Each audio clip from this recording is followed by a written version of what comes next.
చనిపోయేంత ప్రాబ్లం ఏమొచ్చింది? కనీసం షేర్ చేసుకోవడానికి కూడా పనికిరానా? లేదు, నీతో మాట్లాడాలనుకున్నదే ఇది. సర్టిఫికేట్స్ పట్టుకొని ఏదో పీకేద్దామని చెప్పి హైదరాబాద్లో అడుగుపెట్టాను. జాబ్ కోసం ఎన్నో కంపెనీల చుట్టూ తిరిగాను. అలా తిరుగుతున్న టైంలో మా ఫ్రెండ్ ఒకడు బ్యాక్ డోర్ జాబ్ ఉందని చెప్పి మనీ పే చేయాలన్నాడు. దానికోసం ఇంట్లో దాచిన డబ్బులు మొత్తం తెచ్చి జాబ్ కోసం వాడికి పెడితే వాడు నాకు పెట్టి ఇటో వెళ్ళిపోయాడు.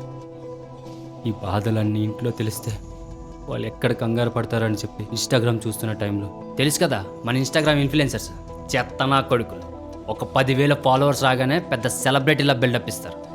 ఏది మంచో ఏది చెడో తెలియకుండానే ప్రమోషన్లు చేసి పర్మింగుతారు.